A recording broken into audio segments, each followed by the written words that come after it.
Okay, so the next speaker is Michael Gutperle, and he's going to tell us about type 2B holographic duals of 5-dimensional superconformal field theories. Thank you, and I'll join everybody in congratulating Johanna for organizing such a wonderful conference. I'll be talking about some recent work. I mean, it's sort of which we did the last 2 years or so. So there are quite a few papers.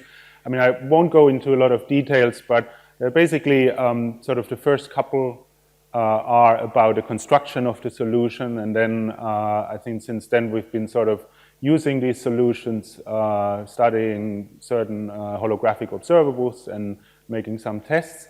And I mean, the people involved is like Eric Doker. I mean, actually Andreas Karsch was involved in the beginning, and primarily Christoph Uhlemann, who I guess got his PhD here several years ago. I'll start out with giving a very brief overview over 5-dimensional superconformal field theories, the construction of our solutions. I mean, without going into too much detail, I mean, how they're set up and how they work, and then several holographic calculations and checks of dualities. So 5-dimensional superconformal theories are, I mean, not so well studied, I mean, compared certainly to 2, 3, and 4. And they're, I mean, somewhat peculiar in the sense that, say, unlike, I mean, in the other dimensions, the maximal superconformal theories have 16 supersymmetries and not 32. And that there is basically, so there's no like enhancement, I mean, to sort of the maximal number of supersymmetries in the classification theorems. There's a unique superconformal algebra, which is, I mean, F4. It's like an exceptional Lie superalgebra. The bosonic subalgebra of this, I mean, is SO25 and SO2R. So we'll have, I mean, a conformal group and an R symmetry group. And so for these 5-dimensional theories, they're, I mean, non-renormalizable. I mean, the coupling constant, say the gauge coupling constant is dimensionful. So they run, but I mean, because in 5 dimensions things sort of work pretty much the opposite way as, say, in 3 dimensions. That there can be weakly coupled descriptions in the IR. I mean, which can basically be described as gauge theories, say, on a Coulomb branch, but in the UV, they run to strong coupling, and so there is not really any good idea how to, say, describe them with Lagrangians. But I mean, starting with Seiberg, I mean, in 20 years ago, I mean, there's good evidence that there are strongly coupled ultraviolet fixed points which realize this superconformal symmetry. And sort of with, I mean, going in line with this fact that there are no superconformal theories with 32 supersymmetry, there's also no simple holographic near horizon limit of sort of a simple stack of branes. I mean, like, say, with the D3 brane for ADS5 cross S5 or the M2 and M5 branes. So these are interesting, not well studied. I mean, field theory methods are, I mean, maybe somewhat limited. So I think it's fair to say that holography is, I think, a good tool to try to study these theories. I mean, what we're constructing are solutions in type 2B supergravity, and I think on this slide I kind of review previously known solutions. So basically, if we want to apply holography to a 5-dimensional superconformal theory, we should look for supergravity solutions which have an ADS6 factor. And several, I mean, have been constructed in the literature. I mean, the first one, I guess, going sort of like back to the early days of ADS-CFT, Brandhuber and Oz, is basically a massive type 2A theory where you can think of basically the 5-dimensional superconformal theory coming from a brane construction, but it's more complicated. I mean, you have basically D8 and D4 branes near orientifold 8 planes. And these, I mean, are then believed to give a holographic realization of basically the superconformal theory, which comes from USPN theory with, say, like an antisymmetric hypermultiplet and some fundamental hypermultiplets. And I mean, I don't write the metric down. It's basically at the end, it's a warped solution where basically the ADS6 factor is warped over sort of, I mean, half in a 4-sphere. And these can be generalized. I mean, there can be some, you can do some orbifolding, which then produces quiver theories. I mean, since this is a type 2A theory, I mean, one can T-dualize, I mean, non-abelian, oh, I guess I don't know where the A went here, or not. And so there are actually type 2B supergravity solutions which come from basically T-dualizing these. They have, I mean, some problems in the sense that, say, you'll end up doing a T-duality on a circle which actually shrinks to 0 size, and you have to kind of deal with the kind of singularities which come from these. So what we're trying to do is sort of just start fresh and trying to find type 2B supergravity solutions, and basically just following our nose with the isometries and the symmetries of the theory and realize them geometrically. So what that means is, I mean, we'll have the SO25 and the SO2R. So these two symmetries we want to realize geometrically. So that means we have to have an ADS6 factor, and we have a 2-sphere, I mean, which will realize the SU2. So, I mean, in 10 dimensions, we have 2 dimensions left. And so our ansatz will basically be a warp product, I mean, where the ADS6 and the S2 are warped over a Riemann surface, where, I mean, right now, we're somewhat agnostic, I mean, about what a Riemann surface is. It turns out it will have to be a Riemann surface with boundary, and at the end, the only thing we can really handle is basically the upper half plane or the disk. And so this is, and so the whole solution will be warped in the sense that all metric factors, I mean, all the fields will depend on the coordinates of the 2-dimensional Riemann surface. So, and all the fields are which are compatible with that kind of symmetric ansatz are turned on. So we have, I mean, Nervo-Schwarz and Ramond 2-form potentials, or 3-form field strengths, which are basically take the volume form on S2 and then basically have a leg on the Riemann surface. The dilaton and the axion, I mean, depend on the Riemann surface. The 4-form has to be 0, I mean, because it's not possible to turn it on and not break the symmetries, which is a nice feature. So, and then how do we construct the solution? I mean, we don't solve the equations of motion, we solve the supersymmetry variations. And here, I mean, extremely sketchy. I mean, we're using the kind of methods which, I mean, have worked a lot to find like things like supersymmetric Janus solution or other defect solutions in supergravity. So that the general strategy, and this is like, I mean, 30 pages in the paper or so on one slide, is that we'll basically expand our supersymmetry parameter in the basis of killing spinors on ADS6 and S2, and then we'll have basically a basis of spinors on the 2-dimensional Riemann surface, but that, and then basically plug this into the BPS conditions, but there's a lot of discrete symmetries which basically reduce at the end the supersymmetry, the vanishing of the supersymmetry transformations in equations on basically just a 2-component spinor, and where basically the bosonic fields can be expressed in terms of these, and they satisfy additional equations, I mean, differential equations on the Riemann surface. Then, I mean, what is sort of a miracle if you actually look at the equations is that at the end, solutions can basically be found simply in terms of 2 holomorphic functions on this Riemann surface. I mean, and all the supergravity fields which specify the solution can be expressed in terms of these two holomorphic functions, which I call A plus and A minus. So they depend on the, just the holomorphic coordinate on sigma.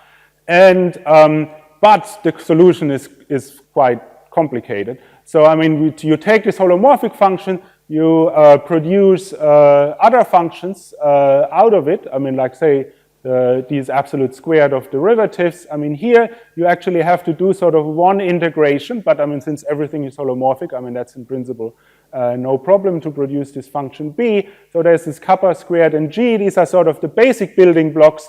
From these, I mean, you actually have to get a function r, I mean, via like a quadratic relation, and then you plug this into here. And so basically, I mean, it's very complicated, but it's explicit. I mean, you give me a holomorphic function, I can plug it in, and I'll get my metric and also all the other fields. I mean, as I said, the self-dual field is 0. The dilaton axion, I mean, is again. Well, I mean, there's some notation here which I haven't explained, but it doesn't really matter. I mean, you can basically, the upshot here is that in principle, like all the supergravity fields are expressed in terms of my holomorphic function. So, and this, what this holomorphic function guarantees is that BPS, that the supersymmetry transformations vanish for 16 supersymmetries, and that the equations of motion are satisfied. So basically for any holomorphic function that is true, but this is what we call a local solution. But basically if you just plug in some random holomorphic function, what you find is, I mean, that if you actually look at the metric fields, for example, that the space-time is not in general even real. I mean, so the metric functions can become, or say the dilaton can become complex. They're not necessarily geodesically complete. I mean, they can have unphysical singularities. So these are not real good physical solutions.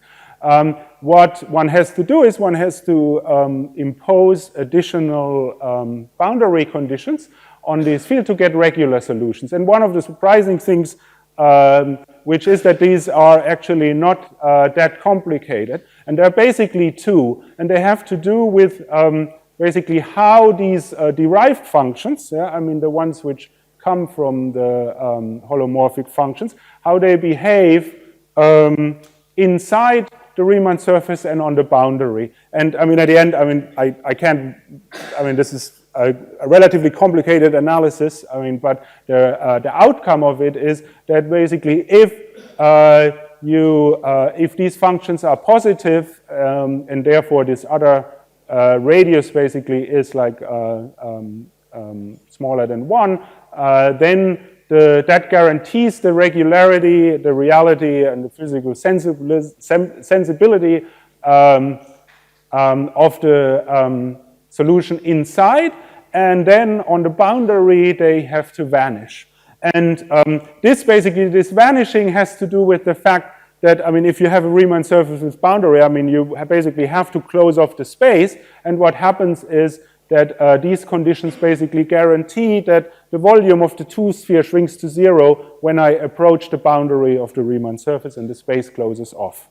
So these are the conditions. Now the question is, can you actually find holomorphic functions which satisfy these?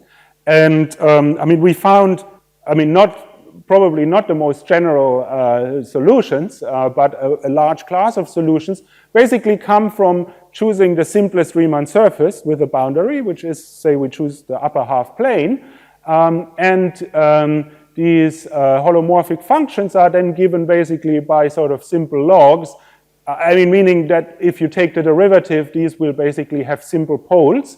So this ansatz for our solution is basically characterized by these residues of these poles, I mean, for these two holomorphic functions, and the location of the poles.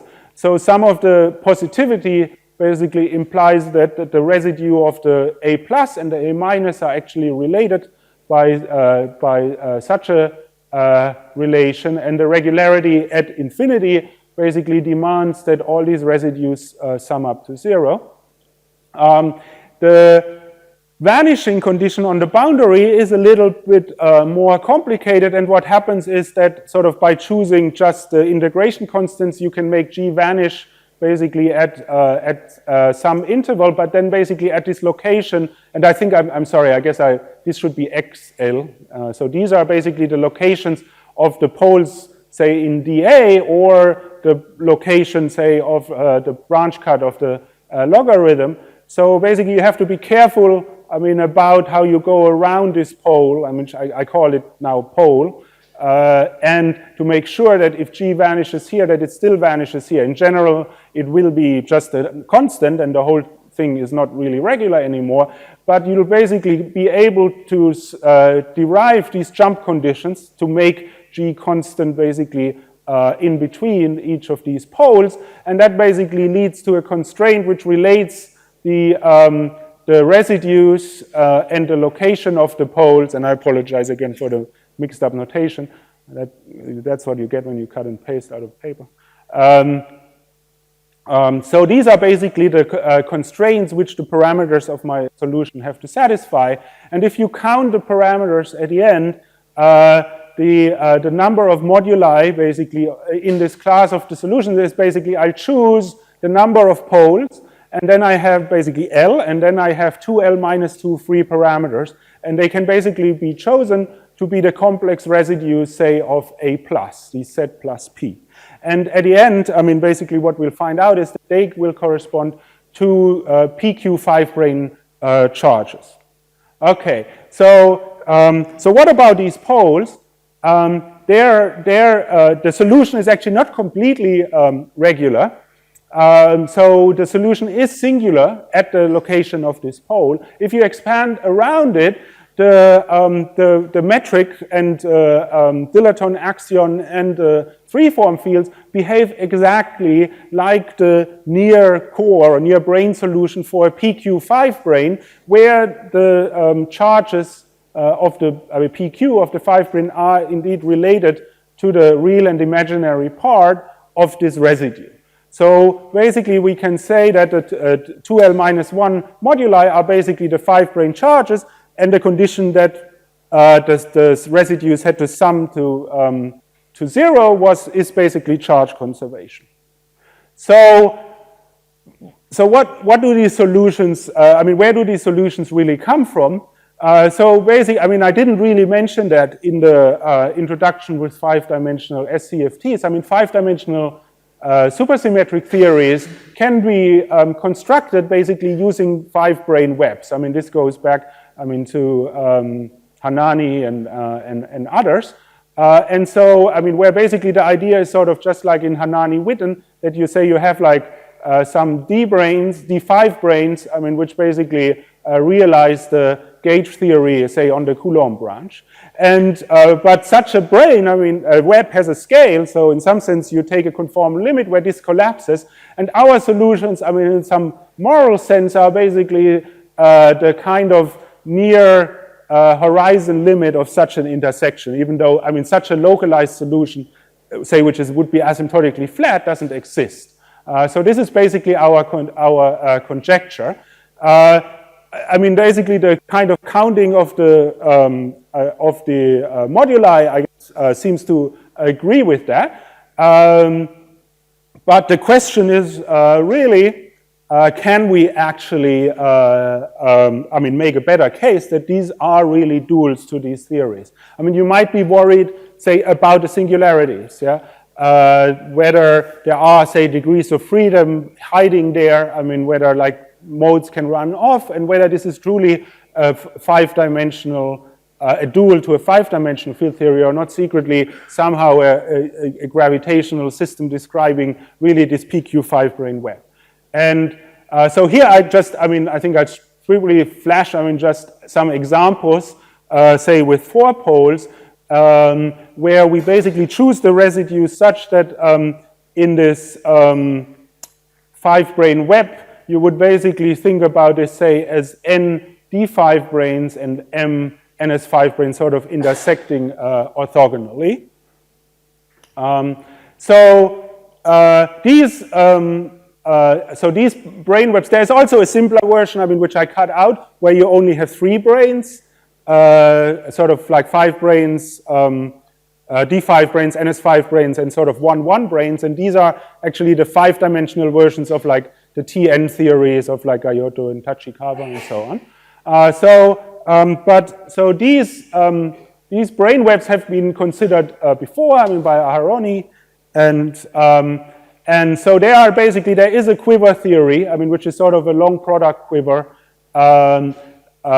corresponding to these, I mean, in the IR, and I think we basically have, I mean, our holographic calculations, I think, give some evidence for the holographic interpretations as duals, I mean, of 5-dimensional superconformal theories, and in particular, I think recent work of Christoph, even the direct, I mean, the exact identification with these quiver theories. So I think I'll basically skip this, that one can sort of make this more complicated, include 7 brains free of charge, introduce basically holonomy, but I think in the interest of time, I just skip this. So the first holographic calculation, I mean, if you have a hammer, you look for new nails. This is a new nail. We did the entanglement entropy basically of a spherical region of this solution. I mean, since it's a 10-dimensional one, the Rutaganayagi surface is basically 8-dimensional. It wraps the S2, it wraps the Riemann surface, and it's basically just a 4-dimensional minimal surface in ADS6. So the interesting thing is, I mean, that basically, since it's ADS6, I mean, no deformation of just a warping of ADS6, the minimal area is really just very simple in ADS6, and we'll basically end up with an integral over the Riemann surface, and where basically it is known that the finite part of this, I mean, is really universal. And so in principle, I mean, even here it's a bit surprising. These are like totally messy, but they turn out into something actually which is quite a simple integral of the sort of basic functions which we use to construct the solution. One can also calculate the on-shell action, I mean, because the 4 form is 0. And what one finds, I mean, again, this I just state the result is that actually the finite part of the entanglement entropy and the basically sphere partition function here agree, even though they look completely different, and also that these singular regions near the pole do not contribute. They basically integrate to 0, and say the on-shell, the sphere partition function, say for this 4-pole example, can be evaluated. It's sort of a rational factor which I dropped, say there are 3 and then n squared times n squared, which were the charges of the 5-brane. So a second thing we did quite recently was the massive spin 2 fluctuations. I mean, the Kaluza-Klein reduction of these theories is very complicated because they're warped. But I mean, a result by Bacchus and Estes, I mean, from some time ago, showed that if you look at the transverse traceless spin 2 excitation in ADS, that it actually decouples and basically becomes a simple, I mean, Laplace-like equation which you can study by itself. So you don't have to worry about decoupling the different supergravity fields, etc. What is surprising is, I mean, then basically this is the result, basically Bacchus-Estes result applied to our geometry, that, and when you expand in terms of spherical harmonics on S2, you get this. If you plug this in, it's a total mess. But we can actually find 2 total universal solutions where the eigenvalues are simply determined by the basic function which we have and the kind of properties of the basic functions we have. So no matter how complicated our supergravity solution is, how complicated the quiver theory is, what we know is that there are 2 multiplets where this spin 2 field is basically the 4th descendant. It's a short multiplet, and in the Cordova-Dumitrescu intriligator classification, these are B2 and A4. So we know that these holographic, I mean, these CFTs corresponding to these holographic solutions have universally these multiplets where basically, like where this is basically the asymmetry charge, and they're universally present. So the last thing I should say is, I mean, recently Christoph, I mean, maybe I just highlight this. I mean, together with Fluder, they've basically managed to calculate the 5-sphere partition function using localization, and basically at finite n and m, but then basically evaluating it numerically, and the 5-sphere partition function matches exactly with the one which we calculated holographically. So I think there's a good evidence that these theories are really the duals of these quiver theories. And so these are my conclusions. So I think these are interesting, I mean, quite complicated duals, but I think a lot can be done. I mean, there's certainly possible to do more holographic calculations to try to check, match, I mean, more things in the duality, but also actually, I mean, for example, try to identify these universal short multiplets, which we found, I mean, in the dual theories, which is not really that easy. I mean, maybe doing the full operator spectrum, Kaluza-Klein reduction, looking at probe planes, maybe to see whether there is actually really any role of the singularities or not, and also looking at the theories with the 7 branes. So I think a lot, can be done with these solutions. So I thank the audience. Thank you.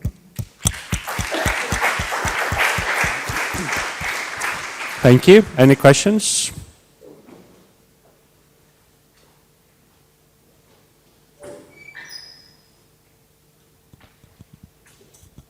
So can you summarize what we now know about these theories, which wouldn't be possible without your analysis? I mean, just by a field, I mean, in field theory, of course, you can't do very much. Well, I mean, there are these. I guess in the quiver theories, I think at least for simple cases like this one and the Tn, which would be basically like where you have sort of this edge and then one going this way. I mean, those quiver theories are known, but there hasn't been really many calculations have been done. I mean, sort of say, for example, this localization calculation of Fluder and Ullmann is sort of one of the first. So, I mean, they're kind of quite complicated because, I mean, these are basically like m factors, roughly m factors of SUN. I mean, so, and I mean, to go to holography, I mean, basically these quivers become very, very long and very large.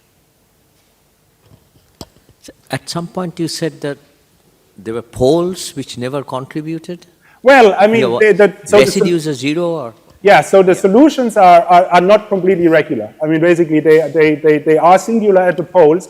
If you look at how the supergravity behaves there, it behaves basically like coming close to a PQ5 brane. Now you might be worried, yeah. I mean that then, then in some sense, say for example the ADS. I mean, in some, depending on the frame, but say in some frame, the ADS6 basically, I mean, the radius becomes infinite. So you might think maybe it's not really a dual of a 5-dimensional theory, but I mean that's a legitimate worry. But for example, for the on-shell action and the sphere, the entanglement entropy for the sphere, if you actually look at these integrals, say how they behave, I mean, for example, this integral, then the way, I mean, these functions, they all go to 0 near the pole. And so they basically, there's no finite, I mean, it basically integrates to 0. It goes to 0 quite fast. And so, I mean, our interpretation is that if there were sort of some degrees of freedom lurking down the throat, that they wouldn't be, you know, they wouldn't, I mean, they don't contribute. For example, with the spin 2 analysis, what this means is that you will probably have to impose maybe whether you can actually go down the throat or so in some way. How singular is the solution? Is this a curvature singularity? Yeah, it's naked. I mean, it's basically the PQ5 brane. I mean, the extremal PQ5 brane solutions. Yeah. I mean, on the nose. Yeah. Okay. Any other questions? Okay, let's thank.